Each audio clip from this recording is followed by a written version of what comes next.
The council chamber shimmered like liquid glass above the dying red star, its light cutting through 1,000 banners of alien empires that had ruled for longer than Earth had even known the meaning of spaceflight. The invitation had arrived without warning, a single encrypted pulse received by every major human government, summoning them to the Galactic Council of Civilized Species. It was an honor, the message said, reserved for those deemed ready to stand among the stars. Humanity sent their delegation quietly. No pageantry, no arrogance. Just 5 people in charcoal suits, their calm faces reflected in the transparent walkways as they stepped into a hall built for giants. The gathered species spoke in telepathic clusters, ultrasonic murmurs, or fractal color displays flickering through the chamber air. Humanity's arrival drew polite applause, more out of procedure than respect. The chair-being of the council extended a limb like polished quartz and greeted them with a voice processed through 100 translators. Welcome, children of soul. You are young, but potential lies in your fire. The words were ancient, ceremonial, practiced for countless new entrants. The humans bowed slightly, their expressions unreadable. They didn't interrupt, didn't boast. They only listened.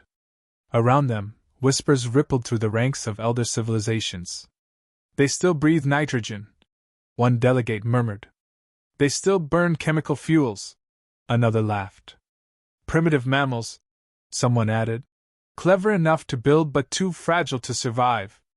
The human leader, a woman named Ambassador Imani Rhodes, merely smiled. We thank the Council for this honor, she said evenly. We hope to learn, to contribute, and to share what little we've discovered. Her tone was humble but deliberate, every word chosen as though she were balancing a blade's edge.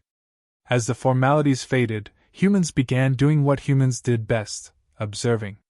They catalogued every interaction, memorized alien gestures, measured the tempo of debates, the delays between words, the subtle moments where power changed hands. They asked questions that seemed naive, questions about energy logistics, planetary governance, famine ratios, but the precision of those inquiries unsettled many. Beneath the spectacle, the Council's grandeur was cracked by routine decay. Policies took centuries to pass. Empires maintained fleets they hadn't upgraded in generations. The galaxy was orderly only because it was stagnant. Humanity saw that truth within hours. During recess, alien diplomats gathered in their own circles, gossiping about Earth's strange curiosity. They treat knowledge like a weapon, hissed the scaled envoy. They analyze everything. Others dismissed it. Let them analyze. They lack history, they lack patience. They'll burn bright and vanish. What no one noticed was that every human word, every data exchange, every courtesy handshake was part of a pattern, a quiet mapping of influence. By the end of the first day, humans knew who supplied whose food, which species owed favors, which factions feared war more than extinction. The galaxy was a mosaic, and Earth had begun tracing its cracks. When a junior delegate from the council approached them later, half in mockery, half in curiosity, he asked, "What drives your kind? You reach for stars you can barely survive in." The answer came calmly. "Because we've never learned to stop moving," said Imani. "Every age that tried to cage us ended with broken bars." That tone, either threat or humility, spread whispers again. The council's archivists recorded the humans' behavior, searching for hidden motives. But the report they wrote said only, unpredictable, cooperative yet independent, dangerous if cornered. Back on Earth, news coverage was minimal. The public barely knew that humanity had joined a galactic parliament. The diplomats worked in silence, away from spectacle, because Earth didn't need validation, it needed understanding. The closing ceremony that week was filled with grand speeches about unity, progress, and shared destiny. Most of the aliens left early.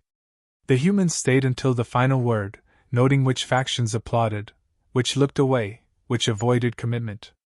As the star outside dimmed into its long death, the human delegation looked out at it in silence. To everyone else, it was an old sun fading to red. To them, it was a mirror, proof that even giants die when they stop evolving. When the transport lifted from the station, the Council barely noticed their departure. To the galaxy, humans were still a footnote, clever animals granted a courtesy seat among gods. Yet deep in that brief encounter, something fundamental had shifted. The universe had met the species that never stopped adapting, never stopped calculating, never stopped preparing. And though no one realized it then, the day Earth entered the Council was the day the clock began ticking on the galaxy's illusion of superiority. The Council accepted humanity as an observer state, believing they had found a useful subordinate, efficient, disciplined, harmless. In those early decades, Earth played the role perfectly. They shared fragments of innovation, self-repairing alloys, compact fusion drives, and microbial recyclers that could clean toxic atmospheres. None of it represented their peak research, only what would seem miraculous but safe. The galaxy applauded the generosity, mistaking strategic restraint for simplicity. Every deal the humans made was calculated to reveal need without offering dependency. Trade expanded at a breathtaking pace. Human components appeared on mining stations, agricultural domes, and star freighters.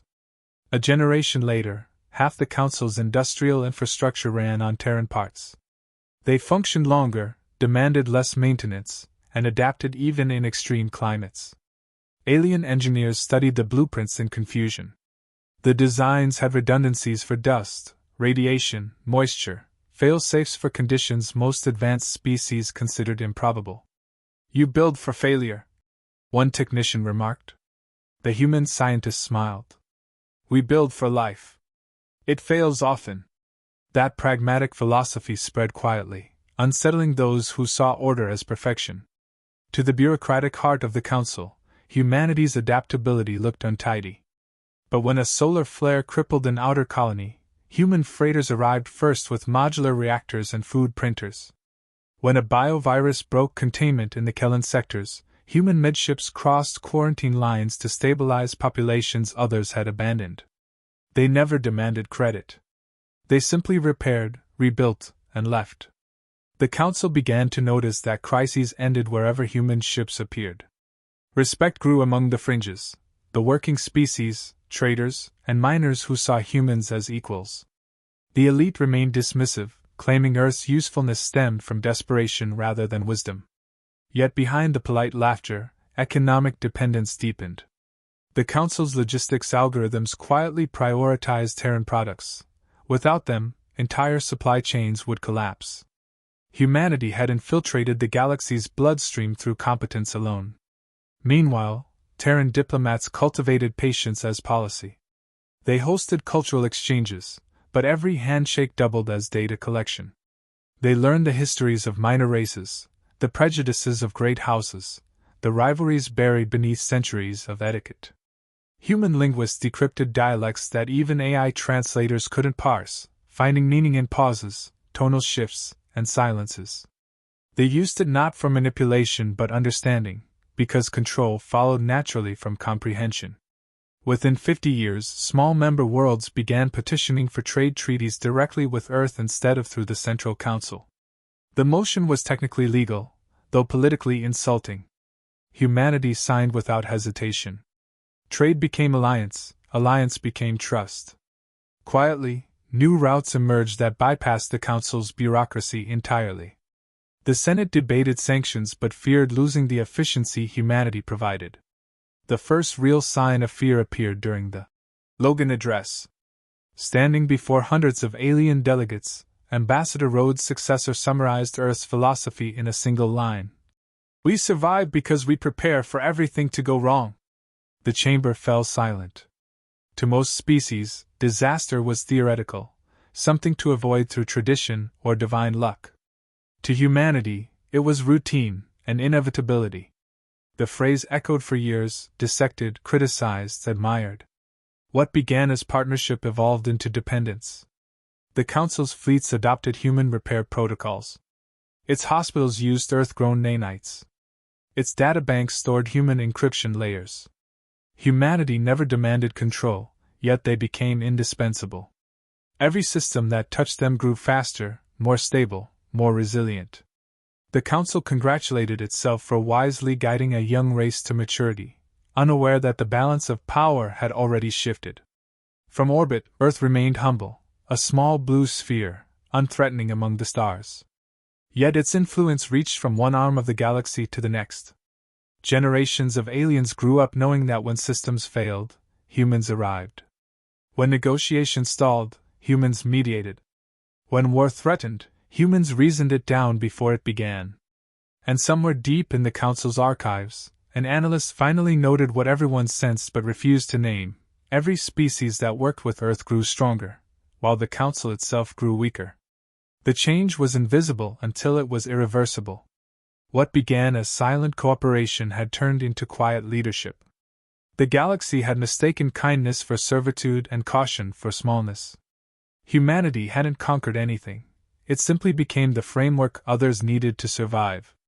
And though the Council still believed it ruled the stars, the reality was already shifting, one efficient, human-built system at a time. 2 centuries after Earth joined the Council, the first tremor passed through deep space.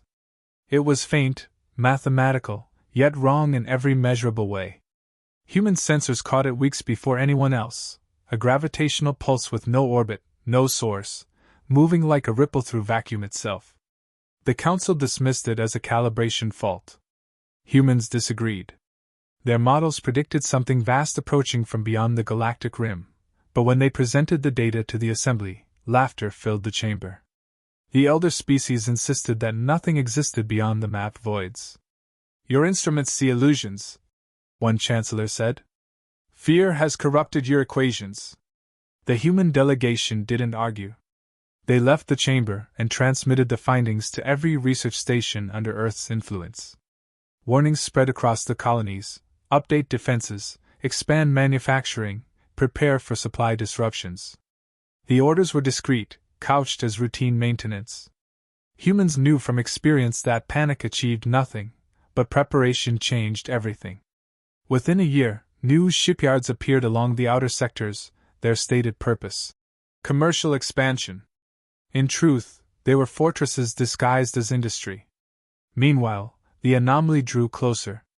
Independent traders began reporting missing convoys. Energy signatures blinked out without trace. The Council blamed pirates, then technical errors, then superstition. Only human command centers maintained the full picture, assembling fragments of vanished telemetry into a grim trajectory that led directly toward inhabited space. Their reports grew more urgent, but every attempt to convince the Council was drowned in procedural delay. Committees demanded subcommittees, analysis required decades of review, and the illusion of control became its own kind of suicide. At the apex of frustration, Admiral Sato of the Terran Defense Accord addressed the Security Council through Secure Channel. "You built a civilization that assumes tomorrow will always look like today. We didn't. That's why we'll survive." His words never reached public record, but his fleets began silent mobilization that same day. The orders were simple: harden colonies, relocate civilians, activate hidden fleets under diplomatic escort codes. To the Council, it looked like routine trade traffic. To those who knew, it was the quiet movement of an entire species bracing for impact. Within a decade, the anomaly resolved into something tangible: a black filament stretching across parsecs, consuming stars as if erasing them from reality. Its name, coined by frightened observers, was the Voidborn. Machine-like, thoughtless, devouring every form of organized energy. No message, no diplomacy, no purpose beyond expansion. The first system fell without resistance, its signals vanishing mid-transmission. The Council convened emergency sessions, broadcasting unity while paralyzed by indecision. Their fleets, designed for ceremonial patrols, collapsed at first engagement. Humanity, watching from a distance, had already predicted the pattern. The Voidborn advanced geometrically, absorbing power sources as food. Within each annihilated system, residual quantum noise matched energy frequencies used in common galactic reactors. The conclusion was simple: every civilization had fed the threat unknowingly. Humanity rewired its grids to isolate power flow, cutting off the infection path. They offered to share the method. The Council rejected it as unverified and reckless. Pride outweighed survival. Even as entire regions fell silent, the Council still debated policy language. Only fringe worlds under human advisement endured. Their governors obeyed Terran directives without question, sealing off space lanes, establishing defensive networks, and storing genetic archives of endangered species. The rest continued trusting in hierarchy until the hierarchy burned. The final attempt at persuasion came when Ambassador Leclerc stood before the Central Assembly one last time. His words were calm, devoid of desperation. "You believe caution preserves life. It doesn't. Action does." The chamber offered polite applause and adjourned for review. Humanity left that night, transmitting a single encrypted phrase to their allies: initiate Aegis. Across the galaxy, human-built factories shifted from commerce to war production. AI logistics awakened from dormancy. Supply lines redirected toward Sol. The exodus had begun long before anyone else realized war had started.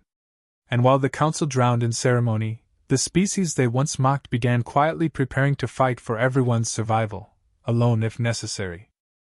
When the first inhabited worlds vanished, the Council's illusion of security disintegrated overnight. Entire sectors went dark without distress calls, their stars flickering out as if swallowed by absence itself. The Voidborn's advance was beyond comprehension, swarms of self-replicating entities feeding on plasma, dismantling planets atom by atom, leaving nothing but gravitational scars. The Council tried to respond with their ceremonial fleets, but their ships shattered within minutes, weapons useless against an enemy that absorbed energy instead of resisting it. Panic replaced procedure.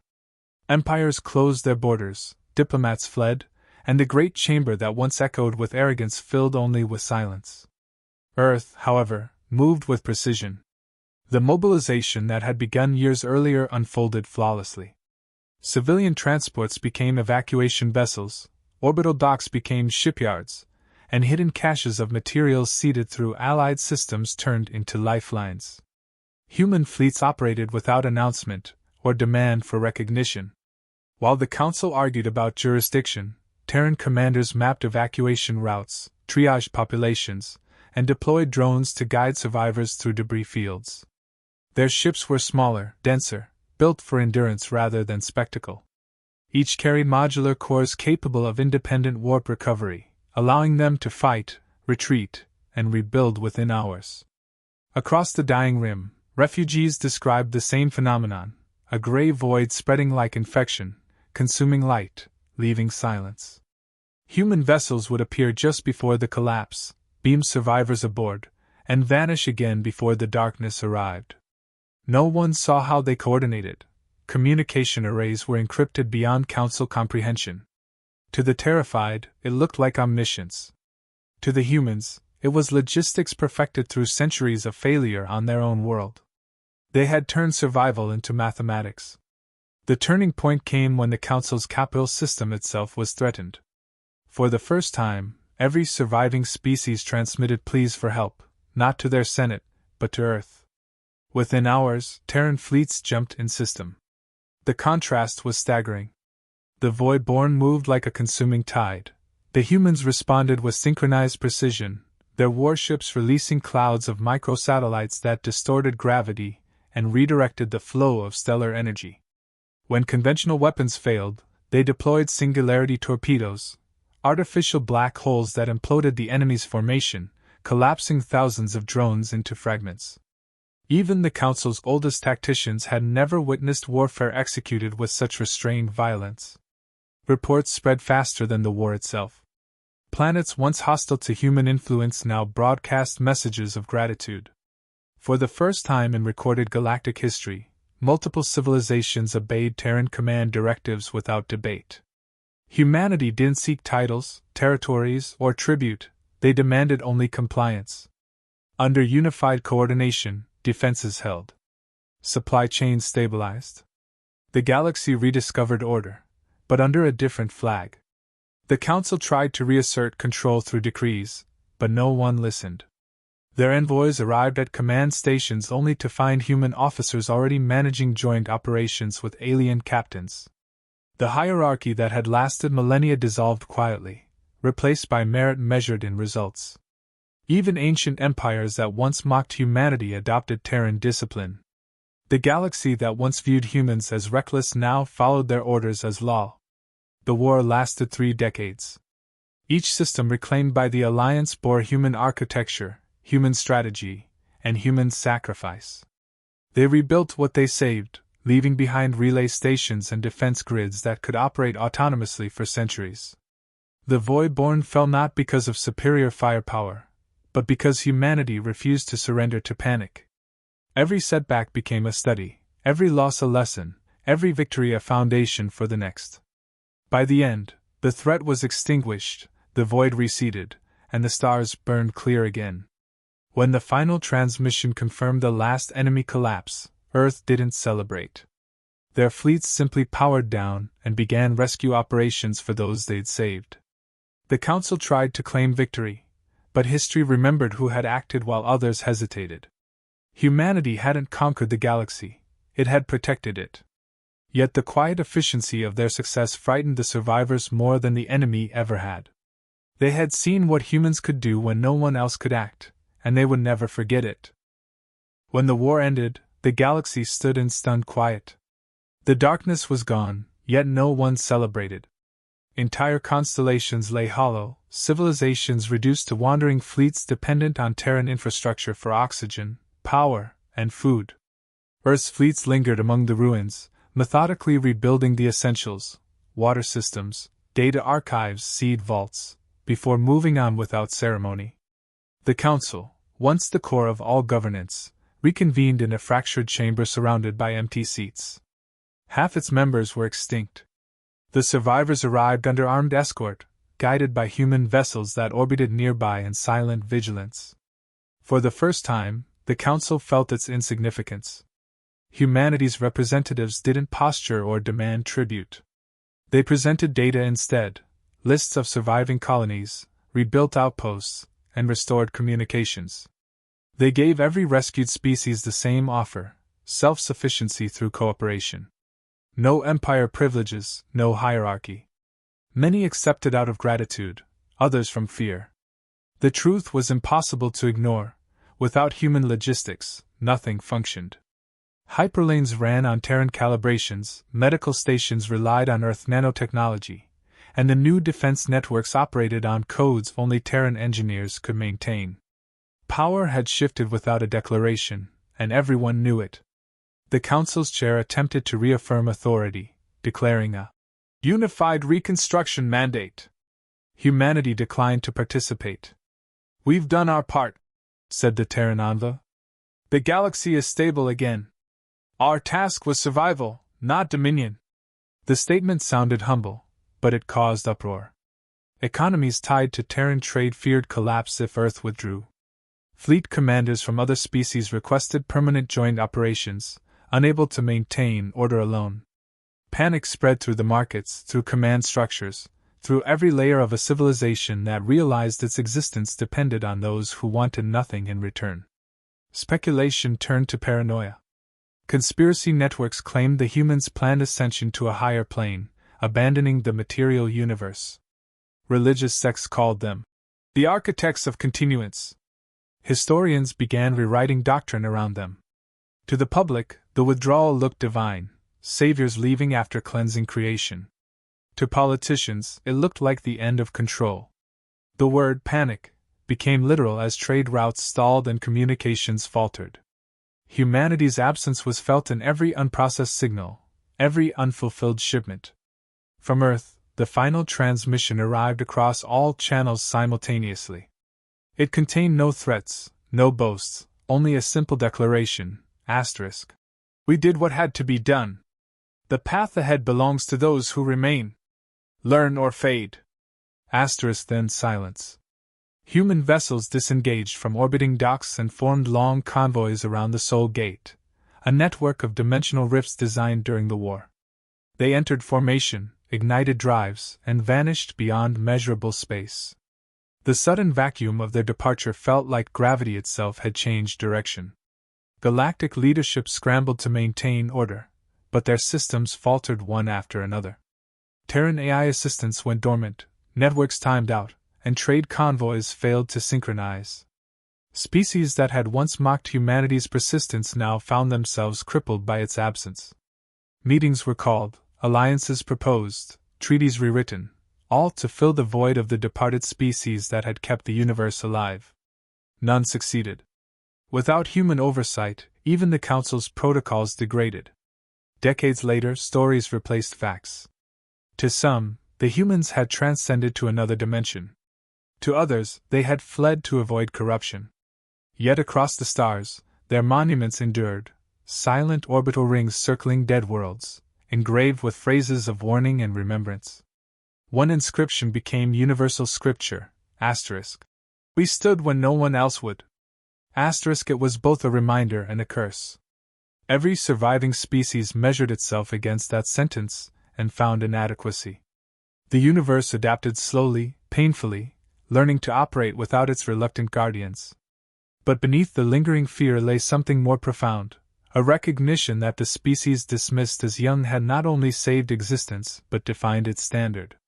And somewhere beyond the visible cosmos, where the soul gate still shimmered in faint residual light, humanity watched in silence, ensuring from a distance that the galaxy it once rescued never again forgot who had held it together when everything else had fallen apart.